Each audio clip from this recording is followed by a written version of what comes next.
My name is Diana Myers. I'm 28 years old and 15 years ago, my own parents threw me out of the house when I was just 13.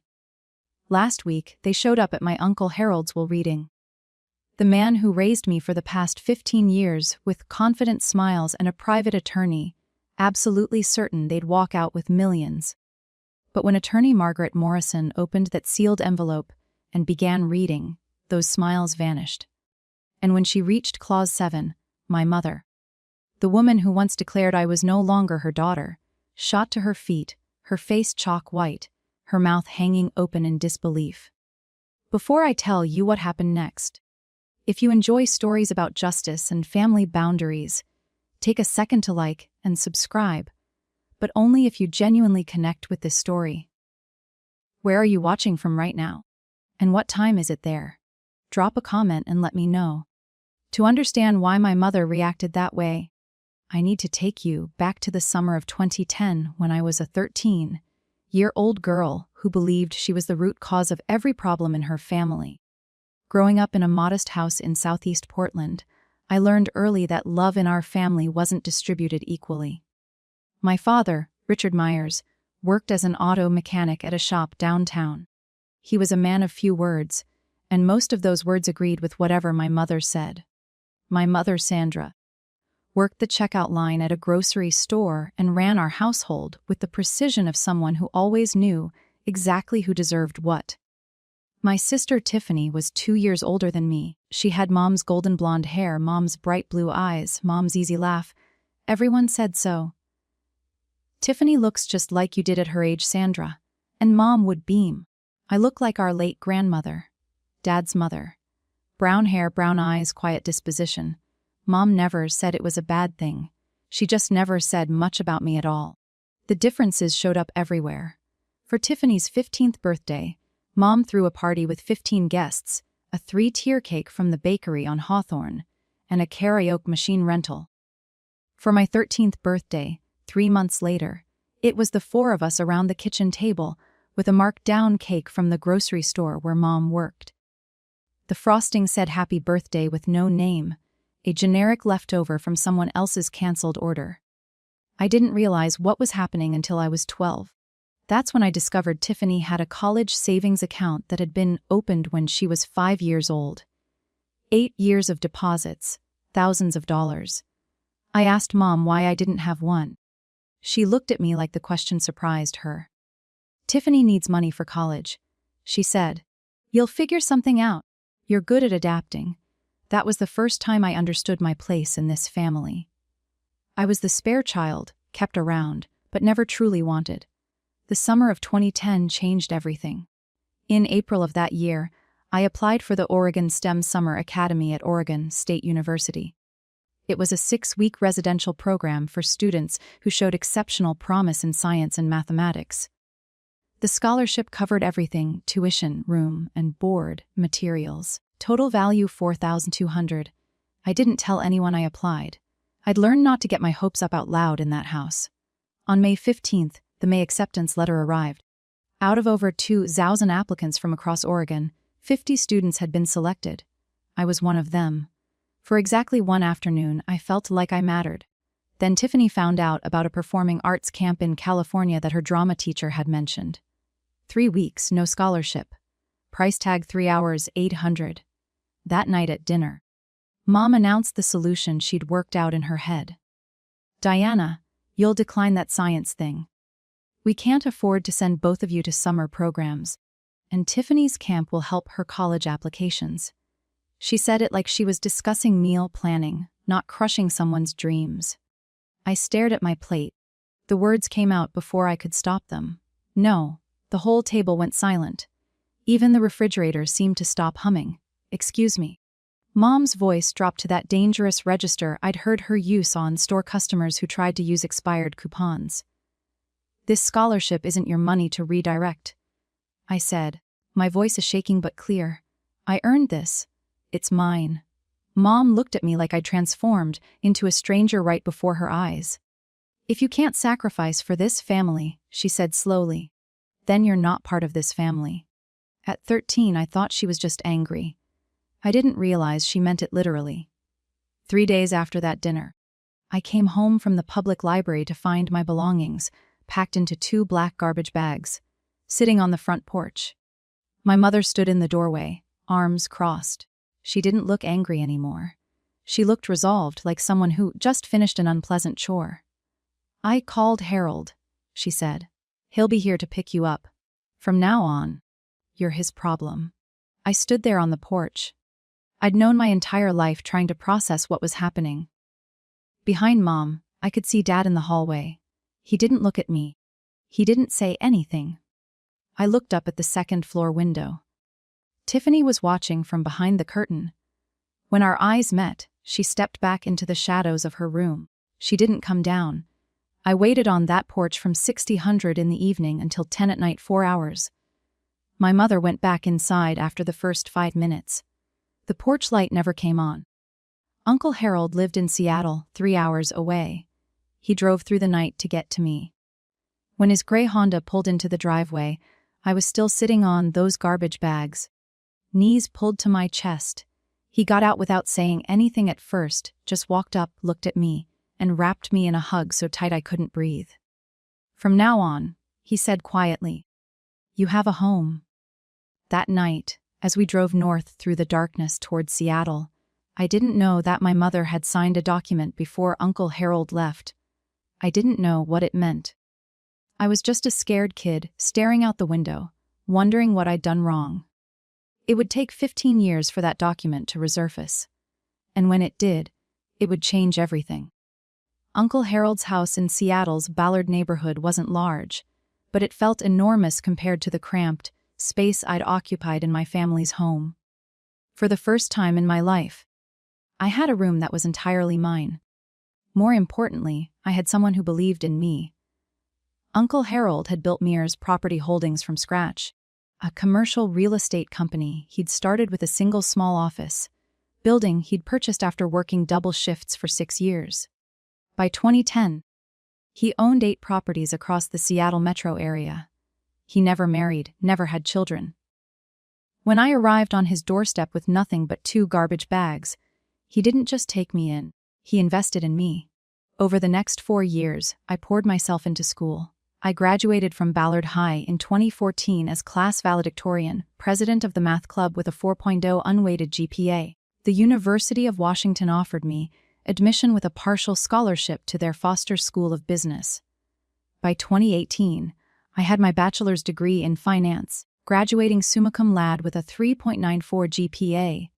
Uncle Harold had given me internship opportunities at Mears Property Holdings. Starting my sophomore year, I learned the business from the ground up: data entry, lease analysis, tenant relations, property assessments. In 2019, after 18 months at a Big Four style accounting firm I'll call Mitchell & Partners, I earned my CPA certification. 1 year later, Uncle Harold offered me a position as controller. By 2021, I was CFO. On my 26th birthday, I managed a portfolio of 12 commercial properties with a combined value of $23.7 million. Uncle Harold sent me an email that day. I still have it saved. The subject line read, "To my daughter." The message was simple. You don't need to prove anything to the people who abandoned you, but you do need to prove to yourself that you're worthy. You have happy birthday. Deanna. In 15 years, my biological family reached out exactly 3 times. The first was in 2012. My mother called Uncle Harold's phone, not mine, to ask for 5,000 lozen.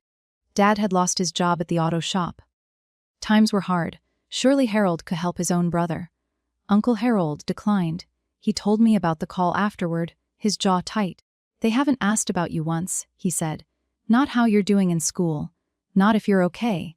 They just want money." The second contact came in 2016. Tiffany mailed me a wedding invitation. No personal note. No, I hope you're well. Just the formal printed card with my name and Uncle Harold's Seattle address. I didn't attend. I didn't send a gift. I didn't respond at all. The third was in 2020. My mother sent me an email, the first direct contact she'd initiated since throwing me out. The subject line was checking in. The message mentioned that she'd seen an article in Seattle Business Journal about Mears Property Holdings expanding into the East Side market. She hoped I was doing well and suggested we should catch up sometime. I deleted the email without responding. I wasn't holding grudges. I had simply built a life that didn't include them, and I saw no reason to change that. In the summer of 2024, Uncle Harold received a diagnosis that changed everything: congestive heart failure, advanced stage. The doctors gave him 12 to 18 months. He lasted 8. During those final months, Uncle Harold met with his estate attorney multiple times. He updated his will in June 2024, 6 months before he passed. When I asked him about it, he just smiled. "Everything's taken care of," he said. "You focus on the business. I've handled the rest." I didn't know what he'd written. I didn't know about the clauses. I trusted him completely. I had no idea what was coming. Uncle Harold passed away on February 28, 2025. He went peacefully in his sleep at Swedish Medical Center with me holding his hand. 1 week later, on March 7th, I was in my office at Myers Property Holdings when my phone buzzed with an unknown Portland number. I almost didn't answer. Diana. The voice was immediately recognizable. 15 years hadn't changed my mother's particular way of saying my name, like she was tasting something she wasn't sure she wanted to swallow. Sandra. I kept my voice neutral. Not Mom. Just her name. A brief pause. I could almost hear her recalibrating. "I heard about Harold," she said. "I'm so sorry for your loss. I was thinking I should come up for the memorial service. Pay my respects." "The memorial was 3 days ago." Another pause. "Oh, well, I also heard there's a will reading coming up. Family has a right to attend these things, you know. Especially when it involves a brother's estate." There it was. The real reason for the call. "How did you find out about the will reading?" "I have an attorney, Victor Harrington. He made some calls." The name sparked a faint memory. Uncle Harold had mentioned a Victor Harrington once, an attorney he'd consulted years ago and decided not to work with. I spoke to Margaret Morrison, Uncle Harold's estate attorney. The next morning, she confirmed my suspicions. Sandra had hired Victor Harrington to file a claim challenging the will. Their grounds: undue influence, alleging that I had manipulated a sick man in his final months. They were also demanding to attend the will reading as immediate, of family members of the deceased. I stared at the photo of Uncle Harold on my desk. In the picture, he was smiling, almost like he'd known this would happen, almost like he'd planned for it. Margaret Morrison's office occupied the 47th floor of the Columbia Center, Seattle's tallest building. Through the floor-to-ceiling windows, you could see all the way to Mount Rainier on a clear day. March 10th wasn't clear. Rain streaked the glass as Margaret laid out the situation. Victor Harrington filed a formal challenge to the will on behalf of Richard and Sandra Myers, she said, sliding a document across her desk.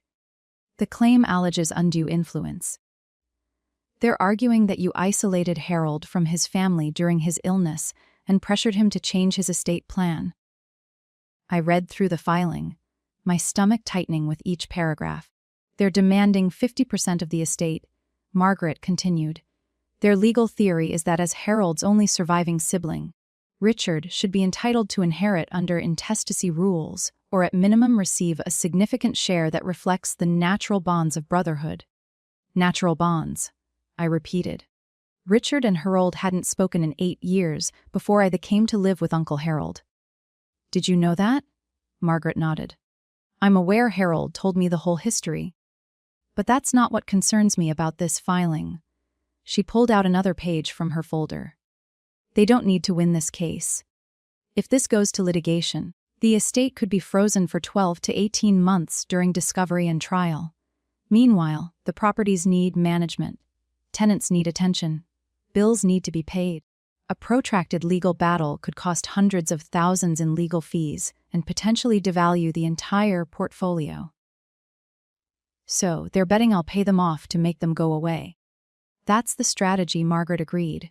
"It's not unusual in estate disputes." I looked down at the challenge filing. In the section describing our family history, Sandra had written that I had abandoned my family and exploited Harold's loneliness. The woman who threw me out was claiming I abandoned her. "Do you have any documentation about your circumstances in 2010? Margaret asked. "Anything that establishes what actually happened when you went to live with Harold?" I thought back to that night on the porch, The garbage bags. The 4-hour wait. Uncle Harold arriving in the darkness. I was 13, I said. I didn't exactly keep records. Harold did. Margaret was already reaching for her phone. She dialed her assistant and asked for a specific file number from the archives. 20 minutes later, her assistant returned with a yellowed folder. Margaret opened it carefully, scanning the contents. Then she looked up at me with an expression I couldn't quite read. "Diana, did you know about this?" She slid the document across the desk. The header read, "Voluntary relinquishment of parental rights and transfer of a guardianship," dated July 15, 2010. The document stated that Richard James Myers and Sandra Ellen Myers, being of sound mind, voluntarily relinquished all parental rights and responsibilities for their minor daughter, Diana Marie Myers, and transferred full legal guardianship to Harold Raymond Myers. At the bottom were 4 signatures: my mother's, my father's, Uncle Harold's, and a notary public from King County, Washington. File number 2010 GH5847. "They didn't just kick you out," Margaret said quietly. "They legally gave you up. They signed away their parental rights. As far as the law is concerned, Sandra and Richard Myers stopped being your parents the moment they signed this document." My hands were trembling. I'd been 13 years old, sitting on a porch in the dark. I had no idea my mother had been signing papers inside the house. What does this mean for their claim? Margaret's expression shifted. "It means Richard has no standing to claim inheritance through familial relationship. Legally, he's not your parent. He severed that connection himself in writing with witnesses 15 years ago." Margaret offered me 2 paths forward. "Option 1, we negotiate," she said. "I reach out to Harrington, explain that their legal position is weaker than they realize, and offer a settlement, $500,000 to $1 million in exchange for them withdrawing their challenge and signing a waiver of any future claims. It's faster, cleaner, and avoids any public spectacle. And option 2, we proceed with the will reading as scheduled. They've demanded to attend as family members. We let them. Then we present the evidence. The guardianship transfer document, the full history, everything Harold wanted disclosed in the event of a challenge." She paused. "Harold anticipated this, Diana. He left specific instructions for how to handle exactly this scenario. He wanted the truth on the record. I went home that night and couldn't sleep. I sat in the living room of the house Uncle Harold had left me, staring at the family photos on the mantel. There were pictures of me at every stage. High school graduation, college commencement, the day I got my CPA license, my first day as CFO. In every photo, Uncle Harold was beaming beside me. There were no photos of Richard or Sandra, not one. I thought about Uncle Harold's words from that email years ago. You don't owe them anything, but you owe yourself the truth. At 7 the next morning, I called Margaret. I want the will reading to proceed. I said no settlement, no buyout. If they want to be present for this, let them. But we're not hiding anything. Are you sure? Once this becomes public, they chose to make this public when they filed their challenge. I'm just respecting their choice. The will reading was scheduled for Friday, March 14, 2025 at 2:00 p.m. in the Morrison & Associates conference room, 5 days away. The next few days were a blur of preparation. My best friend, Elena Torres. We'd met when she joined Myers Property Holdings as HR director 3 years earlier, helped me organize the documentation. She was the only person besides Margaret who knew the full story of my childhood. 47 emails, Elena said, looking up from her laptop in my office on Wednesday evening. 47 emails from Harold to you, over 10 years documenting his relationship with you and his reasons for estranging himself from Richard. The emails painted a clear picture. In 2002, Richard had borrowed $80,000 from Harold, with a promise to repay it within 5 years. 23 years later, not a single dollar had been returned. That broken promise had fractured their relationship.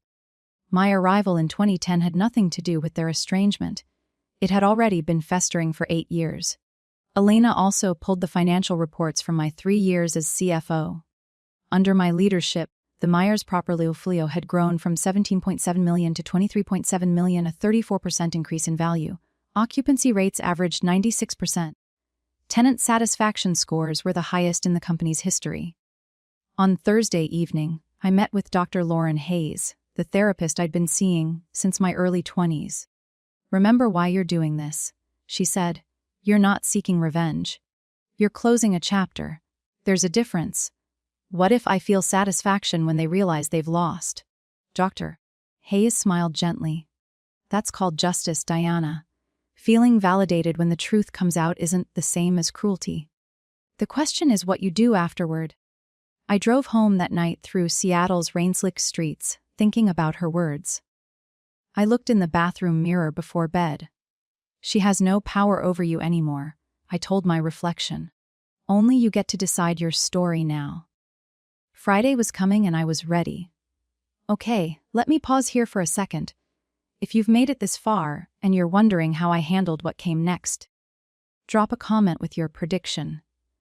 What do you think Sandra did at the will reading? And if this story resonates with you, if you've ever had to set boundaries with family, don't forget to subscribe. We're just getting to the part you've been waiting for. Now, back to that Friday afternoon.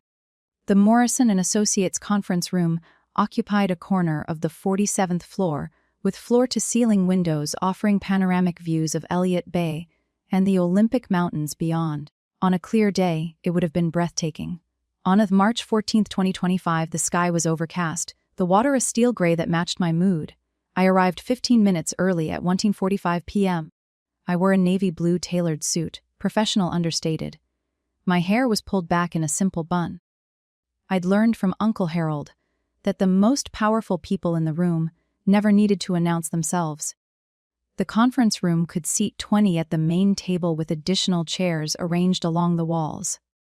When I entered, 14 people were already present. Margaret Morrison sat at the head of the table with 2 junior associates. Thomas Graham, the senior auditor from Mitchell and Partners, who had handled Uncle Harold's accounts for a decade, occupied a seat near the window. Representatives from 3 charitable organizations filled several chairs: Seattle Children's Hospital, Habitat for Humanity Northwest, and the Olympic National Park Foundation. Uncle Harold had been a significant donor to all 3 for over 20 years. 5 senior staff members from Myers Property Holding sat together near the door. They'd worked with Uncle Harold for years and had known me since my intern days. Margaret caught my eye and nodded toward a seat at the center of the table, directly across from where she would be reading the will. I took my place, arranging the folder of documents Alina had prepared in front of me. Through the glass wall of the conference room, I could see the elevator lobby. At 2:03 p.m., the elevator doors opened. My mother stepped out first. Even from across the floor, I could see she dressed for the occasion. Black dress, pearl necklace, full makeup. Behind her came my father, my sister, and a man in an expensive suit carrying a Mont Blanc briefcase. The show was about to begin. Sandra Myers entered the conference room like she owned it. That was always her way, projecting confidence she hadn't earned, claiming space she hadn't been given. She wore a black dress that looked new, and her pearl necklace caught the overhead lights as she surveyed the room with a practiced expression of dignified grief. Behind her, my father, Richard, shuffled in, wearing a gray suit that didn't quite fit anymore. He'd gained weight in the years since I'd seen him. His eyes found me briefly, then darted away. He'd always been good at looking away.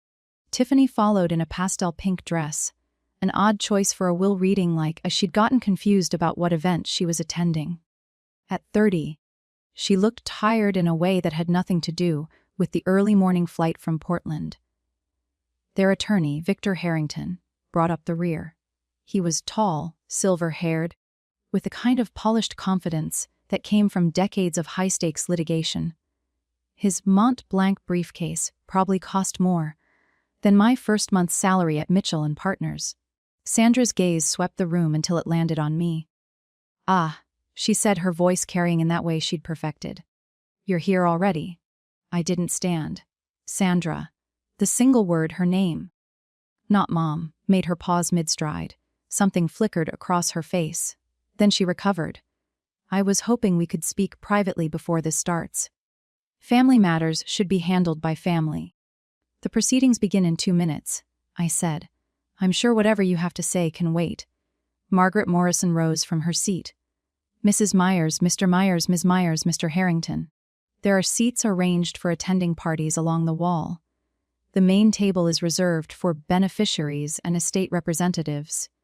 Sandra's jaw tightened visibly. She'd expected a seat at the center of things. Instead, she was being directed to the margins. She wasn't even at the table. Sandra didn't take her seat quietly. Instead, she detoured past the representatives from Seattle Children's Hospital, pausing to introduce herself, with an expression of practiced sorrow. I'm Sandra Myers, she said loud enough for most of the room to hear. Harold's sister-in-law. We were quite close for many years before this unfortunate estrangement. She glanced meaningfully in my direction. The hospital representative, a woman in her 50s named Dr. Patricia Wells, nodded politely, but said nothing. Sandra continued undeterred. It's so tragic how some people come into a family and create division. Harold was such a generous man, so trusting, perhaps too trusting. I kept my eyes on my folder. I didn't respond. I'd learned long ago that Sandra fed on reactions. Tiffany, settling into a chair against the wall, added her piece. Uncle Harold used to visit us in Portland all the time when we were kids. I don't understand why she gets to sit up there, and we're back here. Victor Harrington was already taking notes, his pen moving across a legal pad, documenting everything, building their case, looking for any reaction he could twist. I gave him nothing. Sandra took her seat beside a Tiffany, but she wasn't finished. As Margaret organized her papers at the head of the table, Sandra's voice cut through the quiet room once more. A child who's been rejected by her parents usually has a reason. I just wish Harold had seen through her the way we did. A mother always knows. The words hung in the air. Several people in the room shifted uncomfortably. Thomas Graham, the auditor, was staring at Sandra with open disbelief. I looked at her, really looked at her, for the first time in 15 years. She hadn't changed at all. The same certainty, the same need to control the narrative, the same absolute conviction that she was the victim. Margaret cleared her throat. It's 2:10, we'll begin. Margaret Morrison broke the seal on a large envelope, with the careful precision of someone who had performed this ritual hundreds of times. This is the last will and testament of Harold Raymond Myers, she began, her voice carrying the formal weight the moment demanded. Born July 4, 1953, deceased February 28, 2025. This document was executed on June 18, 2024, and represents the final expression of Mr. Myers's wishes regarding the disposition of his estate. Sandra sat forward slightly, her pearl necklace catching the light. Margaret continued reading the preliminary sections. Article 1 confirmed Harold's identity and residence. Article 2 declared him to be of sound mind. Margaret noted that a psychiatric evaluation had been conducted by Dr. Stephen Park on June 10, 2024, 8 days before the will was signed. The evaluation confirmed Mr. Myers possessed full testamentary capacity and was under no undue influence at the time of execution. Margaret read. I caught Sandra exchanging a glance with Victor Harrington. They'd been banking on challenging Harold's mental state. This documentation complicated their strategy. Article 3 revoked all prior wills and codicils. Then Margaret turned to Article 4, the inventory of assets. At the time of death, Mr. Myers' estate included the following: 12 commercial properties located throughout King County and Snohomish County with a combined assessed value of $18.2 million. Investment accounts containing diversified equity holdings valued at approximately $4.1 million, cash and liquid assets totaling $1.4 million.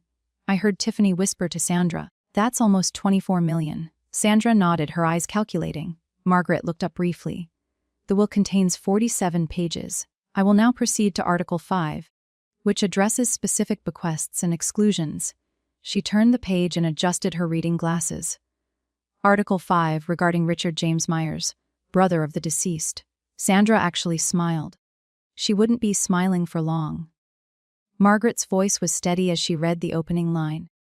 I make no provision in this will for my brother Richard James Myers, for the following reasons which I wish to be read aloud and entered into the record. Sandra's smile flickered. Margaret continued reading Harold's words. First, in March of 2002, Richard borrowed $80,000 from me with a written promise to repay the full amount within 5 years. 23 years have passed. Not one has been returned. I have retained the original promissory note as documentation. Richard's face went pale. He hadn't expected this. Second, on July 15, 2010, Richard and his wife Sandra voluntarily executed a legal document, relinquishing all parental rights to their daughter, Diana Marie Myers, transferring full guardianship to me. This document was properly witnessed and notarized. Sandra shot to her feet. What does that have to do with anything? Margaret paused, looked at Sandra over her glasses, and continued reading without acknowledging the outburst. The significance of this document is as follows. By legally terminating their parental relationship with Diana, Richard and Sandra severed any claim they might have had to inherit from me through her. Diana is my legal heir. Richard is not her legal father. Therefore, Richard has no familial relationship with my designated heir, and no standing to challenge this will on grounds of family connection. Richard stood now too. This is ridiculous. I'm Harold's brother, his blood brother. Victor Harrington grabbed Richard's arm, pulling him back down, but even the attorney's face had gone gray. Margaret reached into her file and produced a document. For the record, the original voluntary relinquishment of parental rights is on file with King County Family Court, file number 2010, GH 5847. I have a certified copy here which any party may examine. She laid the document on the table. Sandra stared at it like it was a live grenade. Sandra didn't sit back down. Her composure, that careful mask she'd worn into the room, cracked visibly. Her voice rose, sharp and desperate. This is insane. That paper doesn't mean anything. We're still her family. Margaret's voice remained level. Mrs. Myers, I must ask you to take your seat. Disrupting the reading of a will is a matter the court takes seriously.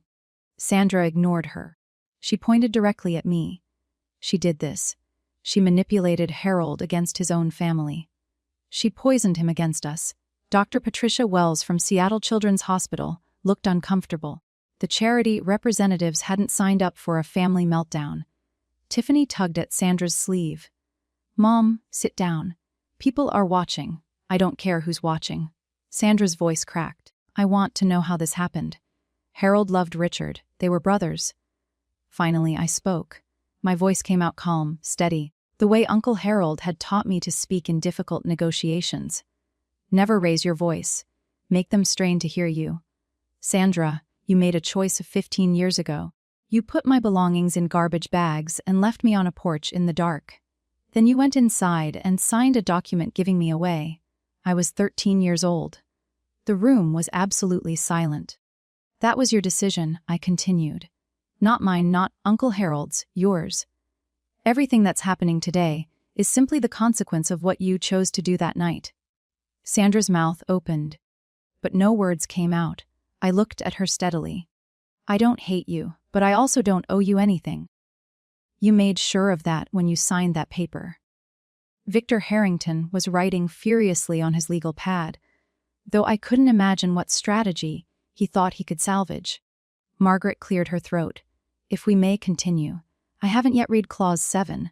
Sandra finally sank back into her chair, but Clause 7 was the one that would truly end her hopes. Margaret turned to page 12 of the will and paused. Then she read the words that would change everything. Article 7, Designation of Sole Beneficiary. The room held its breath. I hereby bequeath the entirety of my estate, including all real property, investment accounts, liquid assets, and personal effects, to my legally adopted daughter, Diana Marie Myers. Adopted. The word hung in the air like a thunderclap. Sandra's face went white. Actually white, like someone had drained the blood from her head. Adopted. Richard's voice was hoarse. Since when? Margaret answered with the same calm precision she'd used throughout. Mr. Harold Myers formally adopted Diana Marie Myers on September 12, 2012, when she was 15 years old. The adoption was finalized in King County Family Court File Number 2012 of 3291. As Mr. and Mrs. Richard Myers had already legally relinquished their parental rights in 2010. No additional consent was required. Tiffany stared at me. So, you're not even related to us anymore. I met her eyes. Not legally. Not since Mom and Dad signed me away. Margaret continued reading. Diana is not merely a beneficiary. She is my daughter in every way that matters, legally, practically, and emotionally. She has worked alongside me for years, proven her competence and integrity, and I trust her completely to continue the work I began. There is no one more deserving of this inheritance, and no one I love more. My vision blurred. I blinked back tears. Uncle Harold had never told me about the full language of this clause. He'd kept it a secret, waiting for this moment, knowing it might come. Sandra was shaking her head slowly, like someone trying to wake from a nightmare. This can't be legal, she whispered. Victor, tell them this can't be legal. Victor Harrington didn't answer. He was staring at his legal pad, pen motionless. He knew the case was over. Margaret reached into her folder and withdrew a sealed envelope smaller than the others. There's one more item, she said. Mr. Myers left a personal letter for Diana with instructions that I offer to read a portion aloud during this proceeding if Diana consents. I nodded, not trusting my voice. Margaret opened the envelope carefully and unfolded a single handwritten page. Uncle Harold's familiar script filled the paper, the same handwriting I'd seen on birthday, cards and emails and notes left on my desk over 15 years. Margaret began to read.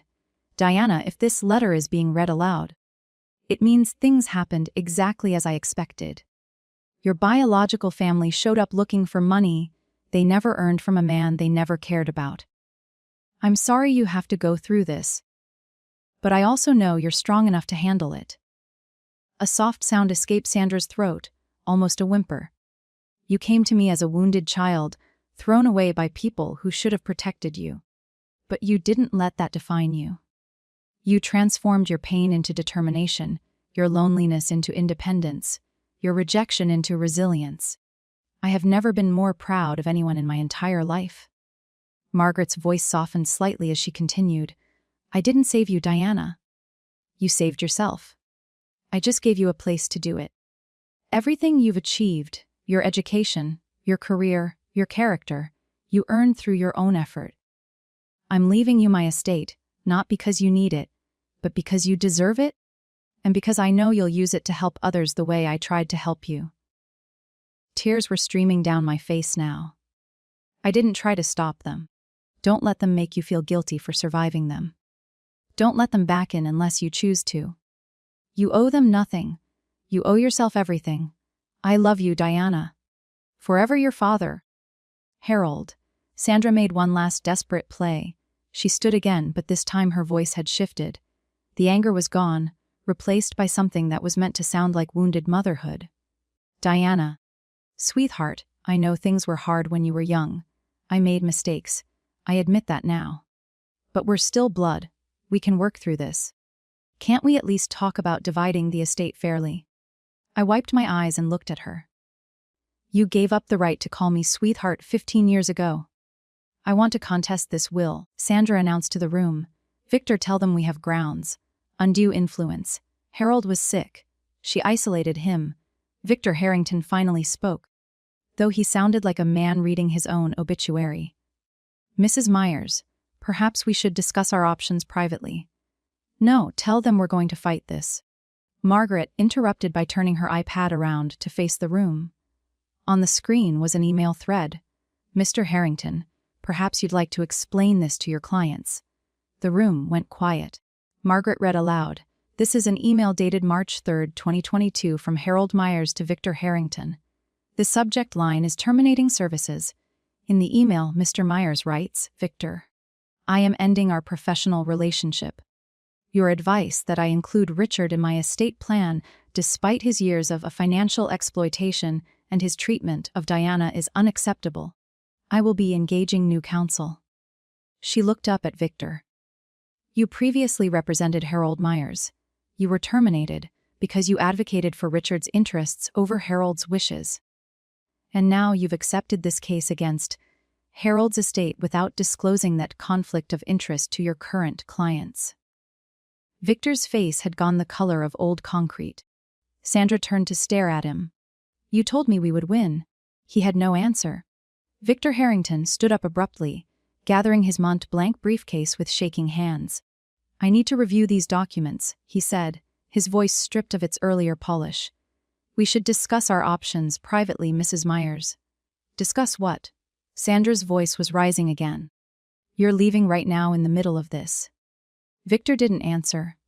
He was already moving toward the door, walking with the stiff gait of a man who knew his career might be imploding. "Victor." Sandra called after him. "Victor." The conference room door closed behind him with a soft click. Sandra stood frozen, abandoned by her own attorney in front of everyone she'd hoped to impress. Richard hadn't said a word in minutes. He sat slumped in his chair, staring at the floor. He'd spent his whole life following Sandra's lead, and now she had led them both off a cliff. Tiffany was crying quietly. I couldn't tell if she was upset about the money or about the public humiliation. Sandra turned back to me one more time. The mask was completely gone now. Underneath it was just desperation, and beneath that, something that might have been the first stirrings of real regret. "Diana," her voice broke. "We can still, we're still a family. Aren't we? Blood is blood. You could still." I stood up from the table. "Sandra, you stopped being my family on July 15th, 2010. You signed the document yourself." "I didn't make that choice. You did." I gathered my folder and looked at her steadily. "I don't hate you.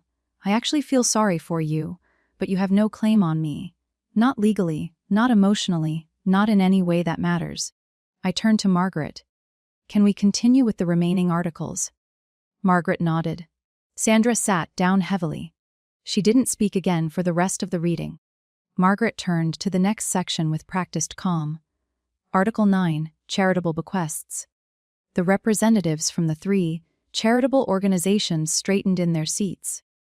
"I direct that the following gifts be made from my estate. The $500 to Seattle Children's Hospital to be used for the establishment of a scholarship fund for children from disadvantaged backgrounds. $300,000 to Habitat for Humanity Northwest for the construction of affordable housing in the greater Seattle area. The $200,000 to the Olympic National Park Foundation for Wilderness, Preservation and Environmental Education Programs." Dr. Patricia Wells from Seattle Children's Hospital nodded solemnly. "Harold was one of our most consistent donors for over 2 decades. This gift will help hundreds of families." The representative from Habitat for Humanity added, "We've built 6 homes with Harold's previous donations. This will fund at least 4 more." Margaret continued, "I also request that my daughter Diana continue the charitable giving programs I established during my lifetime at her discretion. I trust her judgment completely. I found my voice. I will. I'll honor everything Uncle Harold built." A thought occurred to me as I looked at the 3 charity representatives sitting in this room. They weren't here because the law required it. They were here because Uncle Harold had asked them to come. He'd wanted witnesses, neutral parties, who could testify to exactly what had happened here today. If Sandra and Richard tried to pursue their case further, Uncle Harold had anticipated every move. Dr. Wells caught my eye and offered a small, kind smile. "Harold used to talk about you constantly. Every board meeting, every donor event. Diana did this. Diana achieved that. He was so proud of you." I blinked back fresh tears. Even in death, Uncle Harold had surrounded me with people who believed in me. When Margaret finished reading the final articles of the will, she turned to me. "Diana, as sole beneficiary and executive, would you like to say a few words?" I hadn't planned to speak, but 47 pairs of eyes were watching me, and I realized there were things that needed to be said, not for Sandra's benefit, but for my own. I rose from my seat. "Most of you knew Uncle Harold far longer than I did. He took me in when I was 13 years old and had nothing. He gave me a home, an education, and most importantly, a family that chose to love me." I looked around the room at the Myers Property Holdings employees, who had watched me grow from an intern into a CFO, at the charity representatives, who had witnessed Uncle Harold's generosity for decades. "With this inheritance, I intend to continue everything Harold built. The properties will be managed with the same integrity he established. The charitable commitments will be maintained, and I'll be establishing a new scholarship fund. The Myers STEM Scholarship for children from difficult family situations who need someone to believe in them. My eyes found Sandra still sitting rigid in her chair. As for my biological relatives, I hold no grudge. I've made peace with what happened. But peace doesn't mean pretending it didn't happen, and it doesn't mean opening doors that I've worked hard to close. I took a breath. Harold taught me that family is about choice. The people who show up for you, when everything falls apart, those are your family. By that definition, the people in this room who knew Harold, who worked with him, who respected him, you're more my family than the people who share my DNA. I sat back down. The room was silent for a long moment. Then Thomas Graham, the auditor, began to clap. Others followed. Sandra didn't move. Margaret formally concluded the reading at 3:47 p.m. The will has been read in its entirety. All legal requirements have been satisfied. Ms. Myers, you may contact our office next week to begin the transfer process. The estate should be fully settled within 14 business days. People began to rise, conversations murmuring to life around the room. Sandra stood slowly like a woman who had aged 10 years in 2 hours. Richard was already shuffling toward the door, not looking at anyone. Tiffany gathered her purse and followed her father without a word. Sandra lingered. She turned back to look at me one final time. Her makeup had smeared slightly around her eyes. The confident woman who had entered this room, expecting millions, now looked diminished, smaller somehow. She opened her mouth as if to say something. I saw her lips form what might have been the beginning of "I'm sorry," but then she closed her mouth, turned away, and walked out. I watched her go. This woman who had thrown me away like damaged goods, who had signed papers to make it legal, who had shown up 15 years later, expecting to profit from her cruelty. I felt a brief flicker of something, not satisfaction exactly, not vindication, something more complicated, the strange that emptiness that comes when a chapter finally closes. Dr. Wells from Seattle Children's Hospital approached me as the room cleared. Harold talked about you every time we met, she said, shaking my hand. He told me once that taking you in was the best decision he ever made. I can see why. She pressed a business card into my palm. When you're ready to discuss that scholarship fund, please call me directly. Elena appeared at my side, squeezing my arm. You did it, she said quietly.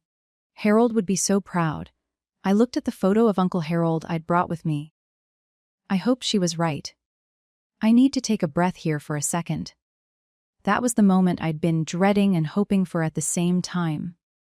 If you've ever had to stand up to someone who hurt you, someone who still believed they were the victim, you know how exhausting it is. Have you been through something similar? Tell me in the comments. And if you want to know what happened after that conference room emptied, stay with me. The story isn't over. 1 week after the will reading, Margaret Morrison filed a formal complaint with the Washington State Bar Association. The subject, Victor Harrington's ethical violations. I didn't ask her to do it. She did it because it was her professional obligation. When an attorney witnesses another attorney violating the rules of professional conduct, reporting is required. The complaint outlined 3 violations. First, conflict of interest. Harrington had previously represented Harold Myers and gained confidential information about his estate planning. Second, failure to disclose. Harrington never told Sandra or Richard about his prior relationship with Harold. Third, misrepresentation. Harrington had led his clients to believe they had a strong case when he knew, or should have known, that their legal position was fundamentally compromised. Margaret kept me updated throughout the process. 2 months after the filing in late May 2025, the Bar Association issued its ruling. Victor Harrington was suspended from practicing law for 6 months. He was also fined 15,000 and required to complete additional ethics training. Within weeks of the suspension, 3 of Harrington's largest clients quietly transferred their business elsewhere. I heard through legal community gossip that his firm's revenue dropped by roughly 200,000 that year. Elena asked me once if I felt satisfied by Harrington's downfall. I didn't do anything to him, I told her. He did this to himself. I just happened to be there when the consequences caught up. That was the truth. I hadn't sought revenge against Victor Harrington. I hadn't filed the complaint. I hadn't lobbied for his suspension. He had made his own choices. Taking a case he knew was ethically compromised, lying to clients who trusted him, betting he could win through intimidation rather than merit. His career suffered because of what he chose to do. Some people build their own prisons without any help. 3 weeks after the will reading, an email appeared in my inbox from Sandra Myers 1969, gmail.com. Subject, please read. The message was longer than I expected. Sandra had never been one for written communication. She preferred phone calls where she could control the tone, interrupt, redirect. Diana, I know you probably won't read this, but I need to say some things. I've been thinking about what happened at the will reading. I was angry and I said things I shouldn't have. But I want you to know that I understand now that I made mistakes when you were young. I was overwhelmed. Your father and I were struggling financially. Things got away from us. I'm not asking for money. I'm asking for a chance to make things right. We're still family, Diana. Blood doesn't just disappear because of legal papers. I'm your mother. Nothing can change that. Can we talk? I think if we just sat down together, we could work through this. I love you. I always have. Mom, I read the email 3 times. Then I called Dr. Hayes, my therapist, and read it to her over the phone. What do you notice about the email? She asked. I thought about it. She acknowledges mistakes, but doesn't name what they were. She blames circumstances, financial struggles, being overwhelmed. She says she's not asking for money, but then pivots to working through this. And she still calls herself mom even though she signed away that right. What do you want to do? I took 2 days to write my response. It was 4 sentences long. Sandra, I've read your email. I forgave you a long time ago for myself, not for you. But I don't want a relationship with you. Please don't contact me again. She didn't reply. I felt no guilt, only clarity. 2 months after the will reading, a letter arrived at my Seattle address, not an email, an actual letter handwritten on plain paper, stuffed into a slightly wrinkled envelope with a Portland postmark. The return address listed T. Warren. Tiffany had taken her husband's name when she got married. I opened it reluctantly, expecting more manipulation. What I found was different. Diana, I'm not writing this to ask for anything. I don't want money. I don't want forgiveness. I just need to say something I should have said 15 years ago. The night Mom and Dad kicked you out, I was watching from my bedroom window. I saw you sitting on the porch with those garbage bags. I watched for 4 hours. I saw you alone in the dark waiting and I never came down. I could have. I was 15. I could have brought you water or sat with you or at least told you I was sorry. Instead, I just watched from the window like a coward. That's haunted me ever since. Every time Mom would talk about you, always blaming you, always making herself the victim, I would think about that window, about what I didn't do. I'm not asking you to forgive me. I'm not asking for a relationship. I just wanted you to know that I know what I did was wrong. I failed you when you needed family most. You deserved better from your older sister. If you never want to hear from me again, I understand. But I couldn't let another year pass without telling you the truth. Tiffany, I read the letter 4 times. It was the first honest thing anyone in my biological family had ever said to me. I didn't write back immediately. I needed time to figure out what, if anything, I wanted to do with this unexpected opening. But for the first time in 15 years, I felt something other than distance when I thought about my sister. 4 months after the will reading, I finally wrote back to Tiffany. Dr. Hayes had helped me think through what I actually wanted.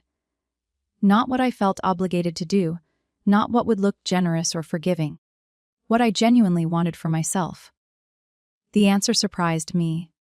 I didn't want to shut Tiffany out completely. Her letter had been the first honest acknowledgement of what happened that night.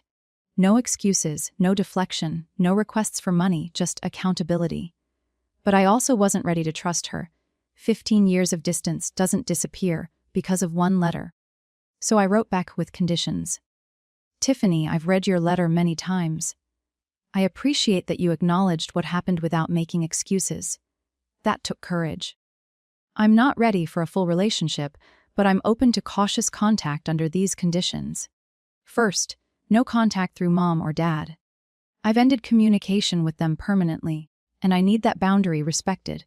Second, no discussions about money, inheritance, or anything related to Uncle Harold's estate ever. Third, I reserve the right to end any conversation without explanation. If I go quiet, I need you to respect that.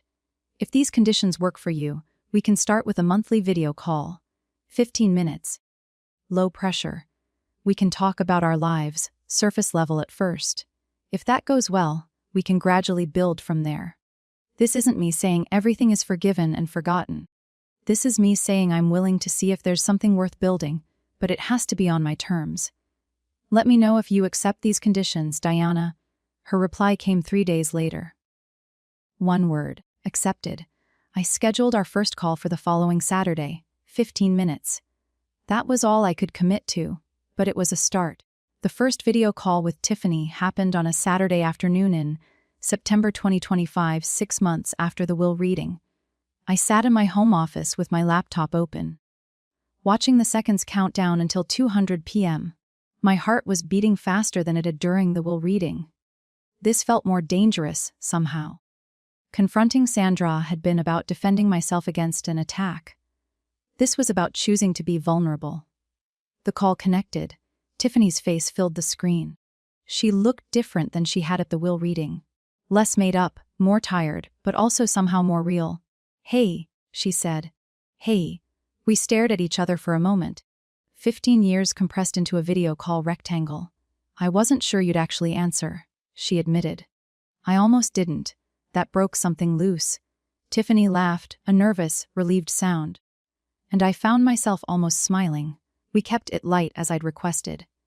Surface level, she told me about her job. She was training to become a nail technician, working toward getting licensed.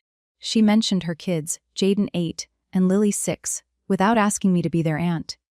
I told her about the business, about Seattle weather, about nothing too personal. At 14 minutes, I said we should wrap up, Diana. Tiffany's voice stopped me before I could end the call. "Thank you for giving me a chance. I know you didn't have to. This is step 1, I said. We uncal see where it goes." Step 1 is more than I expected. We scheduled another call for the following month.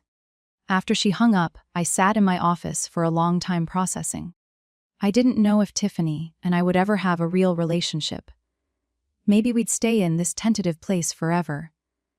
But for the first time, I was the one deciding what happened next. That power was worth more than the inheritance. March 14, 2026, 1 year exactly since the will reading that changed everything. I stood outside a modest commercial building on Capitol Hill, the first property Uncle Harold ever purchased back in 1987 when he was a 34-year-old with a dream and barely enough money for a down payment. The building had been renovated last fall, new windows, updated HVAC, fresh landscaping. But today I was here for something else. A bronze plaque had been mounted beside the main entrance, the Harold R. Myers Building in memory of a man who chose love over blood 1953 to 2025. I touched the letters of his name, feeling the cold metal under my fingertips. In the years since the will reading, Myers' property holdings had grown by 12%, bringing the portfolio value to $26.5 million. Occupancy rates remained above 95%. We'd expanded into 2 new properties and upgraded 3 existing ones. More importantly, the Myers STEM Scholarship had awarded its first grants. 5 students from difficult family situations, each receiving full funding for summer programs in science and mathematics. Dr. Wells at Seattle Children's Hospital had helped select the recipients. Tiffany and I still talked once a month. The conversations had gotten slightly easier. We'd graduated from 15 minutes to 25. I'd seen pictures of her kids. She'd seen pictures of my apartment. We weren't sisters in any traditional sense, but we were something. Sandra and Richard had stopped trying to contact me. I didn't know what their lives looked like now, and I found that I didn't need to know. Alina walked up beside me, looking at the plaque. You okay? I considered the question. I'm peaceful, I said. That's even better than happy. Uncle Harold had taught me that family is a choice, and I had finally learned to choose myself. That the sky over Seattle was clear for the first time in weeks. I could see all the way to the mountains. If I look at my own story through a psychological lens, there's a concept called conditional self-worth. The belief that you're only valuable if certain people approve of you. I spent the first 13 years of my life trapped in that belief. My mother's indifference felt like proof that I didn't matter. What actually saved me wasn't Uncle Harold's money. It was his unconditional acceptance. He saw me for who I was, not who I should have been. Here's what I want you to take from this story. You don't need anyone's permission to know your worth. And you have every right to set boundaries, even with family, even with parents, even with blood. Forgiveness is something you do for yourself. Reconciliation is something you choose for yourself. These are two different things, and no one gets to decide which one you offer. Your story is yours to write. Thank you for staying with me through this entire story.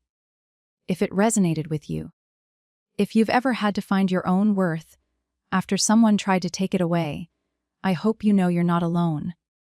If you'd like to hear more stories like this, subscribe and hit the notification bell, and check the description for links to similar stories about boundaries, family, and finding your own way. Until next time, take care of